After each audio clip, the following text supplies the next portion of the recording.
महाकारुणिक तथागत सम्यक संबुद्ध, जिन्होंने सब सत्व मनुष्य देवता के हित और सुख के लिए धम्म का उपदेश दिया, ऐसे भगवान सम्यक संबुद्ध को मैं त्रिवार अभिवादन करता हूँ। भगवान बुद्ध के प्रथम शिष्य ज्ञानी कौंडिन्य, जिन्होंने सबसे पहले भगवान का धम्म अच्छी तरह से जान लिया, वे प्रथम सन्यासी थे जो भगवान के प्रथम शिष्य बने और भगवान का धम्म अच्छी तरह से जान पाए। आज हम उनके बारे में जानकारी प्राप्त करेंगे। यद्यपि ज्ञानी कौंडिन्य उतने प्रसिद्ध नहीं थे जितने प्रसिद्ध आनंद, सारिपुत्र, मोगलायन आदि भगवान के शिष्य थे। इसके बावजूद भी बौद्ध धर्म के इतिहास में उनका नाम अद्वितीय स्थान में है, जिसे भुलाया नहीं जा सकता। ज्ञानी कौंडिन्य ही भगवान के प्रथम शिष्य थे, जिन्होंने उनका मध्यम मार्ग सर्वप्रथम अच्छी तरह से जान लिया था। वे पहले भिक्षु थे जो भगवान द्वारा उपसंपन्न कराए गए। कौंडिन्य का जन्म कपिल वस्तु के समीप द्रोण वस्तु नामक ब्राह्मण ग्राम में हुआ था। उनके पिता महासाग ब्राह्मण बहुत धनी थे। नामकरण के अवसर पर गोत्र के नाम पर उनका नाम कौंडिन्य रखा गया। उस युग की शिक्षा प्रणाली के अनुसार उन्होंने तीनों वेदों का अध्ययन किया था। इसके साथ साथ उन्होंने सामुद्रिक विद्या का भी गंभीर अभ्यास किया था। विशेष सामुदायिक शास्त्र के वे बेजोड़ पंडित माने जाते थे। सामुद्रिक विद्या का अर्थ होता है सामुद्रिक विद्या कि जैसे कोई नवजात शिशु पैदा होता है तो उसके शरीर पर अगर कोई चिन्ह हो तो उस चिन्ह के आधार से उसकी भविष्यवाणी की जाती है। उसे सामुद्रिक शास्त्र कहते थे। जिस समय कपिलवस्तु नगर में राजा शुद्धोधन की रानी महामाया देवी को पुत्र लाभ हुआ था, तो राजा ने नवजात शिशु का भविष्य जानने के लिए खास तौर पर 8 ब्राह्मण को बुलाया था, जिनमें कौंडिन्य तरुण थे और सबसे कम उम्र के थे। अन्य सातों के नाम थे राम, ध्वज, लक्कन, मंत्री, भोज और सुयाम। सातों पंडितों ने सिद्धार्थ का 2 तरफा भविष्य बतलाया था। उन्होंने 2 उंगलियां ऊपर उठाकर कहा था, यदि कुमार गृहस्थ जीवन व्यतीत करेगा तो वह चक्रवर्ती राजा होगा, अगर प्रवंचित होगा तो बुद्ध होगा। तरुण कौंडिन्य ने केवल एक ही उंगली ऊपर उठाकर एक ही प्रकार की भविष्यवाणी कही थी। उन्होंने दृढ़ निश्चय से कहा, बालक के गृहस्थ बने रहने का कोई भी चिन्ह नहीं है। उसके अंग लक्षण स्पष्ट रूप से कहते हैं कि वह निश्चित ही बुद्ध होगा। बुद्ध होने के लिए कोई बाधक कारण नहीं है। अपने से कम उम्र और अल्प अनुभव वाले तरुण कौंडिन्य की बात शेष ब्राह्मणों को भी माननी पड़ी, क्योंकि वे जानते थे और मानते थे कि उनकी अपेक्षा में कौंडिन्य का सामुद्रिक शास्त्र का ज्ञान अधिक है। सिद्धार्थ कुमार बुद्ध होने में कौंडिन्य को अल्प मात्र भी संदेह नहीं था। जिस दिन कौंडिन्य ने यह भविष्यवाणी की थी, यह बालक आगे चलकर बुद्ध बनेगा, सभी सत्व मनुष्य देवता के दुख का निवारण करने वाला मार्गदाता बुद्ध ही बनेगा। यह भविष्यवाणी पे उन्हें बहुत विश्वास था। उन्होंने उन्हें उसी दिन आगे बढ़ने वाले जो बुद्ध है उनको स्मरण करके उसी दिन उन्होंने संकल्प किया कि आज से ही मैं गृह त्याग करता हूँ, और जो बुद्ध बनने वाला है उसके स्मरण करके मैं सब कुछ छोड़कर संन्यास लेने वाला हूँ।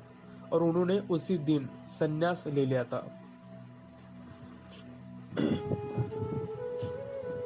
वे कपिलवस्तु से क्रमश उर्वेला पहुंचे। संन्यास लेके वहां का रमणीय भू भाग उनको बड़ा ही सुहाना लगा। उससे अधिक योग्य एकांत स्थान उन्हें दूसरा कोई दिखा नहीं दिया। वे वही सिद्धार्थ कुमार के महाभिनिष्क्रमण की प्रतीक्षा करते रहे। उन्हें मालूम था और उनकी भविष्यवाणी पर विश्वास था कि सिद्धार्थ जरूर एक ना एक दिन सब छोड़कर संन्यास ले ही लेगा। वह सिद्धार्थ की प्रतीक्षा ही करते रहे। जिस दिन सब त्याग कर सिद्धार्थ कुमार ने महाभिनिष्क्रमण किया तो कौंडिन्य की भविष्यवाणी अर्ध सत्य सिद्ध हुई। कुमार के गृह त्याग का समाचार मिलने पर कौंडिन्य उन 7 ब्राह्मण ज्योतिषी के पुत्र के पास गए। कुमार का भविष्य कहने वाले 7 ब्राह्मण कभी के चल बसे थे। कौंडिन्य ने उनके पुत्रों से निवेदन किया, अब सिद्धार्थ कुमार प्रवचित हो गए हैं, वे निसंशय बुद्ध होंगे। यदि तुम्हारे पिता जीवित होते तो वे आज घर छोड़ प्रवचित हुए होते। यदि तुम चाहते हो तो आओ उस महापुरुष के पीछे प्रवचित हो जाओ। 7 पुत्र की एक राय नहीं थी। 3 लड़कों ने घर छोड़ने से इनकार किया, शेष 4 प्रवचित हो गए। कौंडिन्य उन 4 के मार्गदर्शक बने।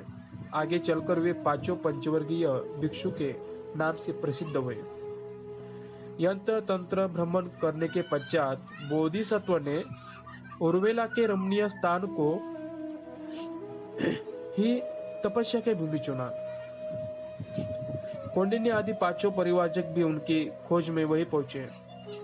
अब बुद्ध होंगे। सोच 6 वर्ष तक बोधिसत्व की सेवा शुश्रूषा करते रहे।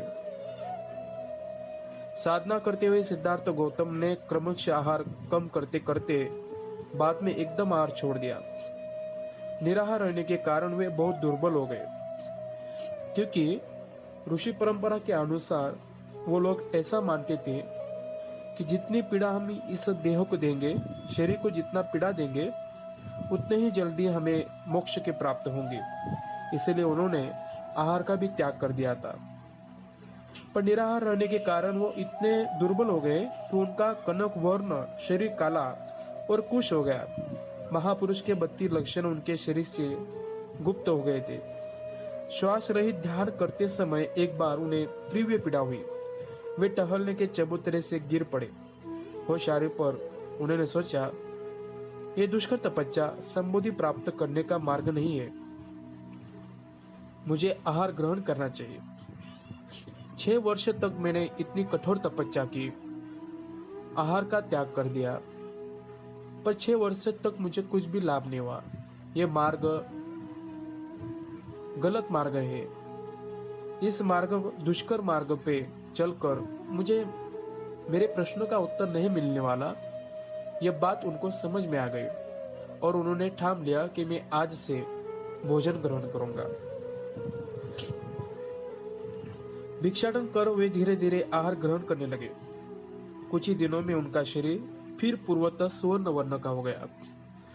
पर जब सिद्धार्थ ने आहार ग्रहण करने को शुरुआत की थी, तब वो पंचवर्गीय ऋषि थे। उन्हें ये बात पसंद नहीं आई, क्योंकि उनका मानना था कि जब तक हम हमारे शरीर को ज्यादा पीड़ित नहीं करेंगे, तब तक हमें मोक्ष नहीं मिलेगा। और सिद्धार्थ ने तो आहार ग्रहण करने को शुरुआत की थी। वे नाराज हो गए। जिस आशा से पंचवर्गीय उनकी सेवा कर रहे थे, अब उन्हें उसका जरा भी भरोसा नहीं रहा। उनका सारा श्रम व्यर्थ सा लगने लगा। 6 वर्ष तक दुष्कर तपस्या करने पर भी यह बुद्ध नहीं हो सका, तो अब ग्रामादि में भिक्षा मांगकर स्थूल आहार ग्रहण करने पर क्या बुद्ध होगा। यह लालची है, तप के मार्ग से भ्रष्ट हो गया। सोच महापुरुष से निराश होकर अपना अपना सामान उठाकर और ऋषि पतन मुगदाय वन में चले गए। एक उंगली ऊपर उठाकर कहने वाला सिद्धार्थ कुमार निश्चित रूप से बुद्ध होगा, ये कहने वाला स्वयं कौंडिन्य ही थे। पर कौंडिन्य का भी बोधिसत्व को छोड़ ऋषि पतन चले जाने से यह सिद्ध होता है कि उनका अपनी भविष्यवाणी से विश्वास उड़ गया था। इसी कारण वे अपने मित्रों के साथ उनसे निराश हो चले गए थे। यदि उन्हें अपने भविष्यवाणी पर विश्वास होता तो वह सिद्धार्थ गौतम को छोड़कर नहीं जाते। ऋषि पतन जाकर कौंडिन्य आदि पांचों पर क्या बीती होंगी, इसकी कल्पना करना कठिन है। परंतु यह अनुमान लगा सकते हैं कि 6 वर्ष का परिश्रम उन्हें व्यर्थ सा लगा होगा और इस संबंध में उन्हें बहुत पश्चाताप भी हुआ होगा। सिद्धार्थ गौतम आगे गया जाकर पिंपल के पेड़ के नीचे बैठकर उन्होंने संकल्प किया, जब तक मुझे ज्ञान प्राप्ति न होगी तब तक मैं यहाँ से उठूंगा नहीं। और जब पिंपल के नीचे उन्हें संबोधि प्राप्त हुई तब उन्होंने चिंतन मनन किया कि मुझे जो ज्ञान प्राप्त हुआ है वह ज्ञान मैं सर्वप्रथम किसे बताऊं। उन्होंने सर्वप्रथम आलारकला, भूग ऋषि, उदक रामपुत्र, इन सभी ऋषि को याद किया, क्योंकि वो उस वक्त के बहुत पंडित लोग थे, विद्वान लोग थे। भगवान का धम्म समझने के लिए वही परिपूर्ण थे। पर भगवान को मालूम पड़ा कि वह सब देहांत हो गया है, वह सब चल बसे है। तब भगवान ने उन पंचवर्गीय ऋषि के बारे में सोचा कि ये पंचवर्गीय ऋषियों ने मेरी 6 वर्ष तक सेवा की, क्यों ना मैं मेरा धम्म सर्वप्रथम इन्हें जाकर बताऊं। और भगवान वाराणसी ऋषि पतन की ओर चल पड़े। जब भगवान वाराणसी ऋषि पतन के नजदीक आ रहे थे तब भगवान को दूर से देखे वो पांचों ने आपस में मंत्रणा की, मित्र वो साधना भ्रष्ट श्रमण गौतम चला आ रहा है, उसे अभिवादन नहीं करना चाहिए, न उसके स्वागत में खड़े होना चाहिए और न ही उसका पात्र चिवर लेना चाहिए। एक आसन रख देंगे, इच्छा होंगे तो बैठेंगे, नहीं तो चले जाएंगे। किंतु भगवान जैसे जैसे उनके समीप पहुंच रहे थे वैसे वैसे पांचों अपने नीचे से हट रहे थे। भगवान का सत्कार करने का उनका प्रयास व्यर्थ सिद्ध हुआ। जैसे भगवान उनके पास आए उन्होंने सर्व प्रकार से तथागत का स्वागत किया। जब भगवान को आयुष्मान शब्द से संबोधित किया तो भगवान ने उन्हें समझाया कि मुझे तथागत से नाम से पुकारो, आयुष्मान शब्द से मत पुकारो। मैं आप तथागत अनंत सम्यक संबुद्ध हूँ। पंचवर्गीय ऋषियों ने भगवान से निवेदन किया, आयुष्मान गौतम, उस साधना में, उस धारणा में, उस दुष्कर तपस्या में भी तुम आरोग्य, ज्ञान, दर्शन को, पराकाष्ठा को, विशेषता को, उत्तर मनुष्य धर्म को नहीं पा सके, फिर आप साधना भ्रष्ट तुम उसे क्या पाओगे।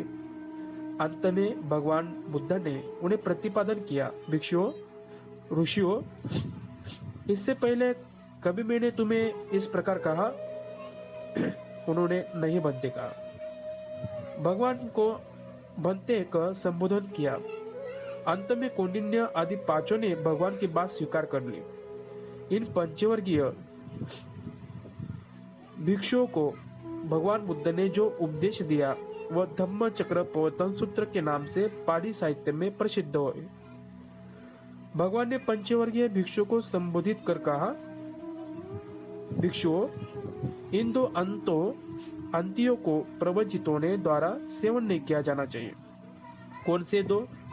ये जो हीन ग्राम्य पुतक जनों अन्य मनुष्य के योग्य अनार्य सेवित अनर्थ से युक्त काम भोग में लिप्त रहना, और दूसरा ये जो दुखमय अनार्य सेवित अनर्थों से युक्त अपने शरीर को व्यर्थ पीड़ा पहुंचाना। भिक्षु, इन दोनों ही अंतों से दूर बने रहे। तथागत ने मध्यम मार्ग खोज निकाला है, जो आंख देने वाला, ज्ञान देने वाला, शक्ति के लिए, अभिज्ञा के लिए, संबोधि परिपूर्ण ज्ञान के लिए है, निर्वाण के लिए है। कौन सा है वो मध्यम मार्ग जो तथागत ने खोज निकाला है? यही आर्य अष्टांगिक मार्ग है, जिसे सम्यक दृष्टि, सम्यक संकल्प, सम्यक वचन, सम्यक कर्म, सम्यक जीविका, सम्यक व्यायाम और सम्यक स्मृति तथा सम्यक समाधि कहा जाता है। भगवान के इस उपदेश से पंचवर्गीय भिक्षु जो भगवान को पद भ्रष्ट समझ छोड़ आए थे, वे सब संतुष्ट हुए और भगवान के कथन का अभिनंदन करने लगे। इस धम्मोपदेश के समय आयुष्मान कौंडिन्य को यह दृष्टि प्राप्त हो गई, जो भी पैदा हुआ है, पैदा हो रहा है, पैदा होगा, वह सब नष्ट होगा। कौंडिन्य को ज्ञान प्राप्त हुआ, जान भगवान ने ये उदाहरण कहा, आह कौंडिन्य ने जान लिया, कौंडिन्य ने जान लिया। इसी से उनका नाम ज्ञानी कौंडिन्य हुआ। ज्ञानी कौंडिन्य के पश्चात आयुष्मान वप्प, आयुष्मान बद्रीय, आयुष्मान महानाम तथा आयुष्मान अश्वजित को भी धर्म चक्षु प्राप्त हुई। यह धर्म चक्षु नई दृष्टि यही थी कि जो भी समुदाय धर्म है वह सब निरोध धर्म है, इसका कोई भी अपवाद नहीं है। धम्म चक्षु प्राप्ति के उपरांत ज्ञानी कौंडिन्य ने भगवान से उपसंपदा की याचना की। भगवान ने कहा, भिक्षु आप धम्म सुव्याख्याते, अच्छी तरह से दुख के क्षय के लिए ब्रह्मचर्य का पालन करो। यही ज्ञानी कौंडिन्य की उपसंपदा हुई। इस प्रकार शेष चारों की भी उपसंपदा हुई। शुरू में ही कहा गया है कि कौंडिन्य भगवान द्वारा देशित धर्म बोध करने में पहले भिक्षु थे और भगवान के प्रथम शिष्य। जब भगवान ने जान लिया था कि कौंडिन्य ने उनका धर्म ठीक तरह से जान लिया, तो तथागत के श्रीमुख से ये उदाहरण निकला, अज्ञासीवत भो कौंडिन्यस्य, कि कौंडिन्य तुमने जान लिया, इसी कारण उनका नाम आज्ञा कौंडिन्य यानी ज्ञानी कौंडिन्य पड़ा। बाद में भगवान ने जेतवन में भिक्षुओं की बड़ी सभा में ज्ञानी कौंडिन्य के संबंध में कहा था, सर्वप्रथम मेरा धर्म समझने वालों में ज्ञानी कौंडिन्य सर्वश्रेष्ठ है। आगे भगवान ने यह भी कहा, अधिक समय तक खड़े रहने वाले मेरे शिष्यों में ज्ञानी कौंडिन्य प्रमुख है। भगवान के उपदेश देते समय ज्ञानी कौंडिन्य भिक्षुओं की सभा में दो प्रमुख शिष्यों के पीछे ही बैठते थे। वे नहीं चाहते थे कि भगवान के समीप उनकी उपस्थिति के कारण स्वयं और दूसरों को कोई असुविधा हो। द्रोणवस्तु ग्राम में ही कौंडिन्य की मंतानी नाम की बहन भी रहती थी। उसको पूर्ण नाम का एक पुत्र था। सारनाथ में धम्मचक्र प्रवर्तन के पश्चात जब भगवान राजगृह में विहार करते थे, तब कौंडिन्य गए। वहां उन्होंने अपने भांजे को प्रवजित किया, जो पूर्ण मैत्रायणी पुत्र के नाम से पहचाना गया। वे वहां से भगवान के पास राजगृह लौटे। उन्हें जनावास बहुत प्रिय नहीं था। वे एकांत स्थान में रहना चाहते थे, जन समूह से दूर। इसके लिए उन्होंने भगवान से आज्ञा मांगी। वे राजगृह से मंदाकिनी नदी के किनारे छंददंत वन में चले गए। वहां वे 12 वर्ष तक रहे। वो जंगल में हाथी अपनी सूंड में उनके लिए खाना लाते थे और अन्य प्रकार से उनकी सेवा करते थे। अंत समय समीप आता जान वे अंतिम बार भगवान से विदा लेने गए थे।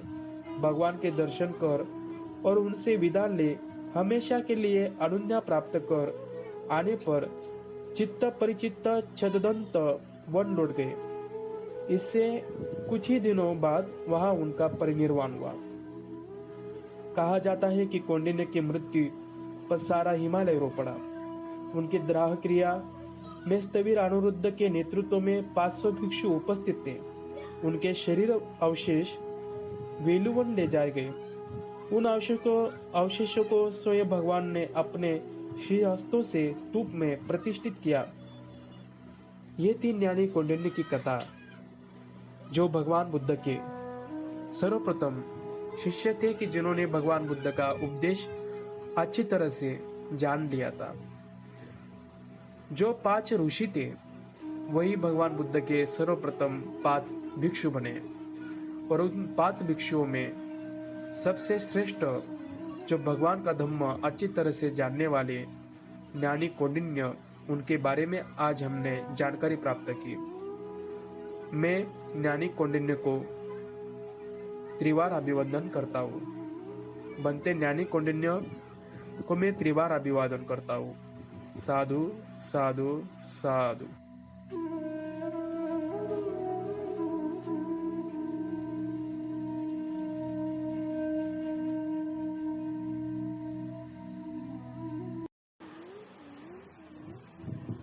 महाकारुणिक